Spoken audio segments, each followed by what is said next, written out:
नमस्कार, civil dairy farming मध्ये आपलं स्वागत आहे. नमस्ते. यावेळी किती गायी आहेत? 20 गायी टोटल 9 गाया होत्या.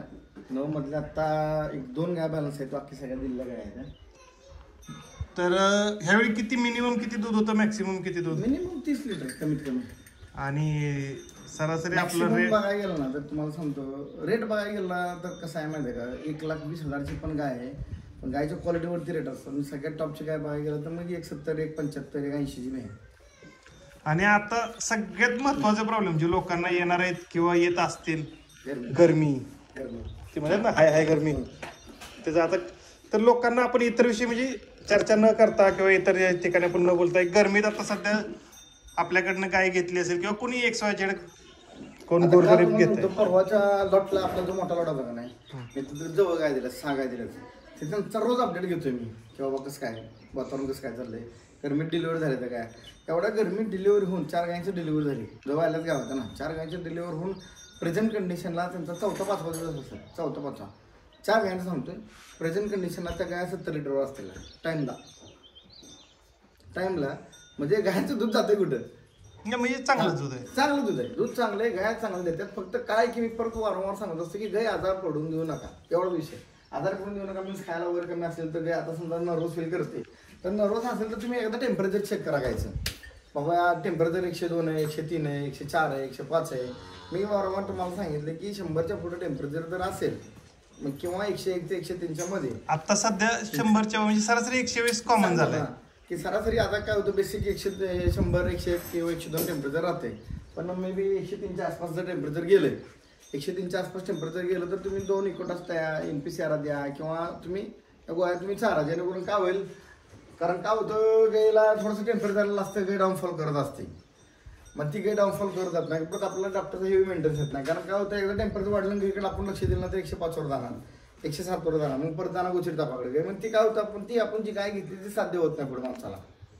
आपण ज्या कामासाठी गाय घेतली ते काम सध्या नाही ना होत. आपण 30 लिटरच्या अपेक्षेने गाय घेतली असते, गाय आजारी पडल्यानंतर कुठलाच माणूस किंवा ती त्या रेंजने चालू शकत नाही. प्रोटोकॉल म्हणून तुम्ही प्रिकॉशन घ्या. एक 8 ते 10 दिवस गायला लय सेट करायला लागत नाही. 8 ते 10 दिवस तुम्ही गायच्या आता एवढं 1.5 लाख रुपये, 2 लाख रुपये घालवते किंवा लाख रुपये घालवते आपण, तर त्या हिशोबानं गायला टेम्परेचर चेक केलं दिवसात नाही वेळा लय नाही. आणि टेम्परेचर चेक कधी करायचं, सकाळी करायचं नाही, संध्याकाळी बी करायचं नाही. सकाळचं एकदम टेम्परेचर डाऊन असतं, संध्याकाळचं पण टेम्परेचर कमी असतं. ॲव्हरेज टेम्परेचर करायचं 3 ते 5च्या दरम्यान चेक करायचं, म्हणजे जेणेकरून ॲक्च्युअल टेम्परेचर आपल्याला घ्यायचं कळतं की काय आहे ते. 103 टेम्परेचर असेल तर मी परत सांगतो फॉर्म्युला. 103 टेम्परेचर असेल, बेसिक रूल आहे 2 इकोटास द्या, 2 NPCR द्या 103 टेम्परेचरला. म्हणजे डॉक्टर याच्या आधी डॉक्टर यायचं बेसिक आपण जे कसं म्हणतो की फर्स्ट एड म्हणजे गरजच लागत नाही डॉक्टर यायची माझ्या हिशोबाने. तर आम्हाला तर लागली नाही अजून, परत आल्यानंतर डॉक्टरचं काम करायचं. तरी पण काय सांगतोय, आणि जर 103 ते 105, 107च्या दरम्यान असेल तर 2 इकोटास, 2 NPCR आणि 4 ऑक्सिटेटर सायक्लिन. पण ऑक्सिटेटर सायक्लिन देताना 2 NPCR एकत्र, कारण 4 ऑक्सिटेटर एकत्र करून घ्यायला पाहिजे. त्याचं टेम्परेचर हायस्ट डाऊन येईल, कारण ऑक्सिटेटर सायक्लिन नेमोसलाइड आहे, पॅरासिटामॉल आहे, बरोबर. आणि NPCR काय मग ते समजा टेम्परेचर म्हणून गाय आली असते, लांबून आली असते, ट्रॅव्हलिंग करून आली असते, गाय अंग दुखत असतं, पोट दुखत असतं, सर्दी होत असते, कुठली गाय खात नसती, तर तो ट्रेस निघून जातो थोडक्यात. आणि जर तुम्हाला पुढची ट्रीटमेंट मग अमिलनेक्स आहे, बी कॉम्प्लेक्स आहे, ऑक्सिएबिक्स आहे, ते आपण नंतर लावू शकतो. पण त्या स्टेजला गेलं तर, त्या स्टेजला गेली नाही तर जाऊनच देऊ नका. माझं तेच म्हणणं असतं की आज आपल्याकडे किती गाय तुम्हाला तर दिसते गाय आजारी पडलेली कुठली, मी काय करतो त्या स्टेजला काही जाऊन देत नाही. जर मला सांगा पाय मुरगा आपलं कधी पाया मुरगानंतर आपलं ओरडीचं स्प्रे मारला की जागा होते, बरोबर. मग तुम्ही दुसरं लगडत न्याल तर त्याचं मेंटेनन्स वाढणार आहे. माझं एक थोडक्यात सांगणं आहे की तुम्ही जागा कव्हर करा शिका. मी प्रत्येक गोष्टीला मला जेवढं शक्य आहे तेवढं सगळ्यांना फोन करत असतो. मी स्वतःहून फोन करत असं असं फोन करणार नाही कोण. मी आता समजा आपल्या इथनं गाय नेली तर त्याने कसं सेट करावं की बाबा त्याच्या दारात पण, कारण प्रत्येकाची सवय आपल्याला माहित नाही. कोण सकाळी धार काढा गेल्यावर माघारी किती वाजता येतोय का आपलं काय एखादा त्याला धरून बसतो. फॉर एक्झाम्पल ही गाय गेली बरोबर, तर हिनं डायरेक्ट मुरगास कधी खाल्ला नसतो, काय नसतं. तुम्ही डायरेक्ट मुरगास वगैरे टाकू नका, ओलं वाळकं थोडंसं मिक्समध्ये टाका. तिला जे आवडते ते नाही 2 दिवस, भले घास असेल तुमचा वारका कडबा असेल काय, तिथला 2 दिवस खाऊ द्या डाऊनला, वॉटेवर ओला असो वासू खाऊ द्या. कारण काय होतं, आपण म्हणतो मुरगाचं माझ्याकडे मुरगाचं टाकणार, खाल्लं तर खायला तसं नाही करू. 2 दिवस गेले का 2 दिवसांनी काय ऑटोमॅटिक खात असेल तर प्रॉब्लेम नाही, नसेल खात तर तुम्ही तिचा चारा बदली करा. सगळ्यात पहिली गोष्ट आहे चारा बदली करा. चारा नंतर मग काय होतं की वगैरे रवण करते का, काही जर रवण करत असेल तर काही ओके. जर काही सगळी झाली, पोटपीठ फुगले, रवून करत नाही काय नाही, तर काही पोट फुगलंय 100% गॅस तयार झालाय किंवा काय, तर तुम्हाला त्यासाठी काय असेल, पॅरलक्स असेल, तुमचं काय असेल ते औषध तुम्ही द्या. मला जे ज्यांचा फोन आलाय की बाबा असं असं होतं, त्यांना मी सगळ्या गोष्टी सांगितलं. माझ्याकडून बऱ्यापैकी जेव्हा आता किती तर लोक काय नाही, असा प्रॉब्लेम नाही की डॉक्टरला शक्यतो बोलवायला लागेल. डॉक्टर काम करत असेल, पण तुम्ही तिथपर्यंत पोहोचू नका असं माझं म्हणणं आहे. तर आता समजा एखाद्याने गाय घेतली, गाय व्यायली, पण तिचं बऱ्यापैकी जे काय आता समजा कोणाची वार पडल नाही पडल ते काय अंदाज आपल्याला नाही, पण समजून झाला सगळं तिथे झालं, 1-4 दिवस झाले तिचं सगळं व्यवस्थित आहे, पण आता तिला दूध हायर होण्याचे का दूध वाढवायचंय, तर नक्की काय करावं? तर गाय व्यायल्यानंतर सुरुवातीला काय तर सगळ्यात पहिला खोराक देऊन आहे एकदम सगळ्यात पहिली स्टेज. कारण काय होतं, आपण माणूस काय करतो, गाय व्यायल्यानंतर लगेच बघून खोराक ठेवतो, एकदम चुकीचं आहे. गायला जे ट्रान्झॅक्शनवरती तुम्ही ठेवले असेल ते 8 ते 10 दिवस हायच्या ट्रान्झॅक्शनवरती ठेवावे, आणि नंतर ना ट्रान्झॅक्शन चेंज करून अर्धा किलो, 1 किलो, 1.5 किलो, 2 किलो अशा प्रकारे गोळी पेंड वाढवा. पर्टिक्युलर गोळी पेंडचा विषय सांगतोय, म्हणजे सूट होईल असं पेंड बदला, सूट होईल असं वापरला लागतो. जर डायरेक्ट डोस दिला तर नाही सण होत, आणि गाय काय होणार, परत मग गाय आजारी पडणार, मग निगेटिव्ह एनर्जीमध्ये गाय जाणार. मी किती तर असं 1-2 जणांचा विषय होता की मी त्यांना काय सांगितलं की तुम्ही दादा खोराक वाढवू नका. आता गाय तिने काय केलं, स्टार्टिंगच केली 15-16 लिटर दूध द्यायला, म्हणजे एका टाइमचं. तर ती म्हटली विकास दूध तर लय देते, गायला खोराक दिला पाहिजे. म्हटलं मी अजून मी सांगतो गायला खोराक देऊ नका, काही प्रॉब्लेम करणार. तर तिने माझं काय ऐकलं नाही, ती म्हटली नाही काय अडचण, आमचं डॉक्टर म्हणले खोराक दे. म्हटलं ठीक आहे चालतंय, तुमच्या हिशोबाने बघा की नाही. माझं काय मी सांगायचं केलं, गाय गेली डायरेक्ट ऑफिडमध्ये. गायने काय केलं, डायरेक्ट तिला जर बसला ना, गाय ऑफिडमध्ये गेली. ऑफिडमध्ये गेल्यानंतर गाय काही लवकर कव्हर होत नाही, बरोबर. मग तिनं काय केलं, आई दूध तोडलं सगळं. गाय ऑफिडमध्ये गेली की चारा बंद करून टाकला. आता चारा चालू करायला परत लय मग मसकत आली. परत मग गोळ्या चारा, मग ते इम्युनस द्या, ऑक्सी द्या, बी कॉम्प्लेक्स द्या, टॅरामॅक्सिन द्या, मग ते येणार गाय, मग चालू त्यात मग गुसेट तापा गाय जाणार. त्यात काय झालं, ती गाय एवढ्या डाऊन परत आली की गाय 2-3 लिटरवरती आली. तीच गाय ती सुरुवातीला एवढ्या हॉस्पिटल लॉन्च झाली गाय तीच. त्याच जागी जर तिने जर खोराक खायचा स्लो ठेवला असता, हळूहळू वाढत नाही असतं, ते गायला सूट झाला असतं, आणि गाय दुधा खायची गेली असती. तसं गलती करू नका. सुरुवातीला काय होतं माणसाला, मी आता माझ्याकडे परवाच्या दिवशीच गाय दिलेली, आदिनाथ वाघमारे म्हणून मित्र आहेत, टी व्ही व्हिडिओ बघतात, त्यांना दिली. गायची डिलिव्हरी झाल्यानंतर ना गायला फक्त काय माझ्याकडे होतं, एक ट्रान्झॅक्शन 1 किलो आणि थोडासा गहू भुसा. ट्रान्झॅक्शन 1 किलो थोडासा गहू भुसा नॉर्मल, बस एवढं काय नव्हतं. त्या 1 किलो ट्रान्झॅक्शनवरती गायला 4-5 दिवशी 20 लिटर दूध होतं. किती? 20 लिटर. हे काही म्हणजे असं दुधाचा खोराक वगैरे काय टाकला नव्हता.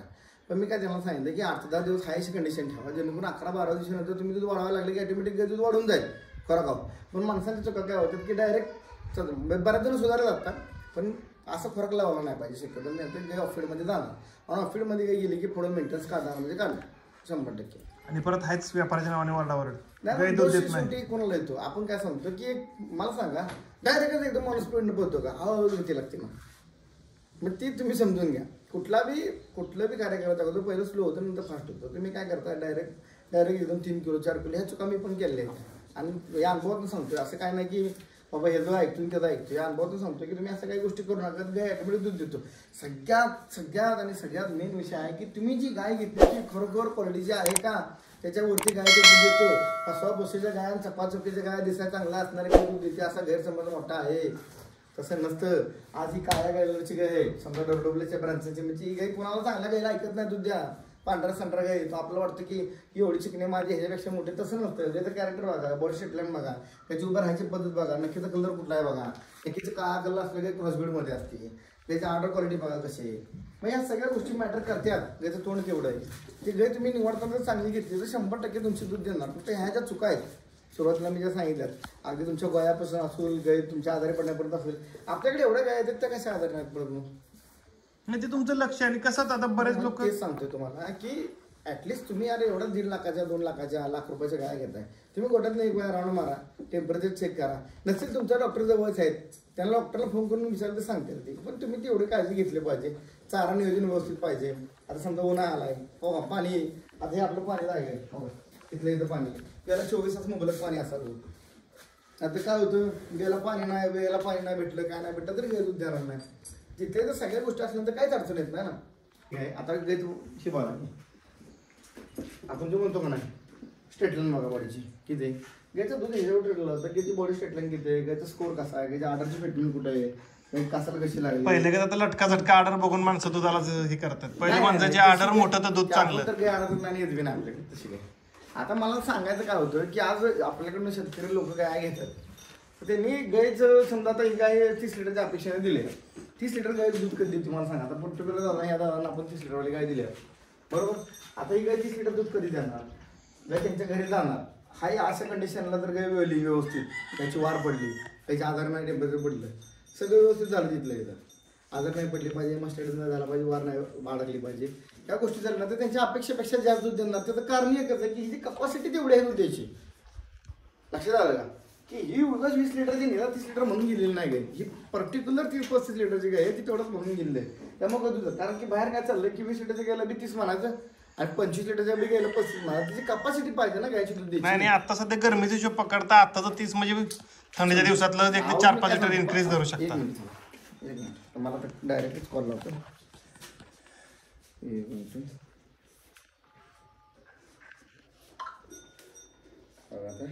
गरमी आहे गरमी. आता ह्यांच्या काय तर बरेच दिवस झालं व्यायला आहे. आता एक लाईव्ह मध्ये समजेल आपल्याला काय चालेल काय नाही ते. आपलं काय ठरलेलं आधी तुम्ही मोठा व्हिडिओ काढायचा फोन लावणारे वगैरे काय असं झालेलं बोलणं नाही आता समोर माणसं आहेत तर त्यांना उचलतोय तर उचलला समजेल आपल्याला की काय. हॅलो प्रसाद. हॅलो विकास बोलतोय. म्हटलं आपल्याला जी गाय दिली का ना मोठी गाय मी हा सारडाची, आता किती लिटर चालू आहे रे? 35-36 चालू आहे. आणि याला नंतर किती गाय चालते ती? 55 लिटर होतं, 55-56 पर्यंत जात होते. आता येऊन किती महिने झाले तिला? आता 7वा चालू आहे. म्हणजे 7वा महिना चालू असताना अजून मी 35 लिटर चालू आहे बरोबर. आणि आपल्याकडून गेली सगळ्यात हलकी गाय किती लिटर दूध देते तुझ्याकडं? 35 लिटर सगळ्यात हलकी गाय हलकी. हां ठीक आहे चालेल. आता हा सांगायचा पर्पज झाला. आता ही गाया 100% दूध देतात पण तो तुमचं नियोजन व्यवस्थित झालं पाहिजे. मग त्यांचं ते मुरगास असेल, तुमचा मका असेल किंवा काय, एक लाईन चारा राहिला पाहिजे. गायला सारखा चारा बदल नाही झाला पाहिजे वारंवार. आज हा चारा उद्या तो चारा उद्या तो चारा असं नाही झाला पाहिजे. माणसासारखा गायांचं नसते. गायला एक सारखा चारा राहिला तर वर्षभर एक सारखा. आणि त्यात तुम्हाला समजा चारा व्यवस्थित ठेवायचं कारण असं आहे की जे तुम्ही जर 70% मुरगास ठेवला किंवा 80% मुरगास ठेवला, 20% ड्राय मॅटरमध्ये तुम्ही गहू भुसका वापरा किंवा वैरण वापरा, पण तुम्ही ड्राय मॅटर वापरा. गाय पाणी नाही प्यायलं तर दूध कशी देणार तुमची गाय? कंटिन्यू जर वल्ल्यात तुमची कंटिन्यू वल्ली मका टाकते मकातच गाय पाण्याला जर जास्त गेलं तर गाय पाणी कुठं प्याणार तुमची? गायनं पाणी प्यायलं तर तू दूध देणार ना. 30 लिटर दूध काढणं बेसिक गोष्ट आहे, मोठा काही विषय नाही. पण तरी पण सांगतो की जर चांगल्या ब्रीडची गाय घेतली, आता काय चाललंय दुनियाभरात बसवाबशी चालली अशीच गाय. आता तर नवीनच काय मी 1-2 जणांचं व्हिडिओ बघितलं की बँगलोरमध्येच नाही ती, आणि ती म्हणते बँगलोरचं लॉट आणलं. म्हणजे मला समजून झालं की चाललंय काय. म्हणजे असे बँगलोरच्या गायचा व्हिडिओ जर बँगलोरचा गाय असेल व्हॉटेवर, तर बँगलोरमधला व्हिडिओ असला माणसाचा किंवा तिथे घेतली गाय हे असाच आहे. आज या माणसाला विचारायला आपण गाय दिसे बँगलोरची म्हणून आणि ती लोकल गाय दिसे कुठपण योग्य आहे नाही. हे माणसं कशी सांगतात आपल्याकडे येतात की बँगलोरची गाय आपण ज्या रेटला गाय दिलं ना, आता ज्याला फोन लावला प्रसादला त्याला 1,90,000 रुपये गाय दिली, ती 56 लिटर दूध देते. मी मला वाटतं ज्या मोठ्या मोठ्या गाय दिल्यात ना त्या काय असतात आणि प्राईस खूप मॅटर करते. आज ही बी गाय आम्ही बाबा 1,40-1,50 देतो की 35 लिटर दूध देते आणि ह्या गाया 2 लाख रुपये विकत जातात. फक्त तोंड बघून असं नसतंय. तुम्ही समजा प्रत्येक गायची व्हॅल्यू असते, प्रत्येक गोष्टीची व्हॅल्यू असते, प्रत्येक आणि सगळ्या गोष्टी किमतीवरती मॅटर करतो. किंमत मॅटर करतीच. कारण काय होतं आज माणसानं एवढ्या लांबणं यायचं त्या गायला आज हीच गाय जर 2,00,000 रुपये द्यायचं म्हणतं कुठं मला सांगा हिशोब. मला सांगायचं एवढंच आहे की तुम्ही गाय सांगायला चांगलं सांभाळा. आणि सगळ्यात महत्त्वाचा विषय असा आहे की गाय खरोखर तुम्ही जर पैसे लावता तर त्या क्वालिटीची गाय असावी. बघा माणसाला समजतं की बाबा गायची क्वालिटी काय. अहो आता तुम्हाला आज विषय निघाला म्हणून सांगतो. आता हीच गाय आहे. आपण ज्या अँगलने व्हिडिओ काढतो तर तुम्ही इकडे तुमच्या लक्षात येईल. आपण ह्या अँगलने सरासरी आपण व्हिडिओ काढल्याची असे नाही. ह्यात जर गाय मी अशा काढल्या ना तर गाय कशी दिसते? कॅमेऱ्यात बसत नाही राव, लय मोठी गाय, कॅमेरा हलवायला लागते. ही ऍक्च्युली म्हणजे लहान गोष्ट मोठी दाखवायसाठी करणार. त्यांच्या मोठ्या गोष्टी ते आपल्याला नाही. नॉर्मली आपण आपल्या डोळ्याने बघतो त्या हिशोबाने बघतो तसं आपण व्हिडिओ काढायचा प्रयत्न जाणारा शेतकरी कमीत कमी त्यानं ज्या गोष्टी आपण सांगितल्या त्या गोष्टी त्याला याच्यावर एवढं काय माणसाला अपेक्षा असते व विकास करून काही घेतली एवढं दूध सांगितलं तेवढं दूध यावं बस, बाकी काय विषय. ठीक, धन्यवाद.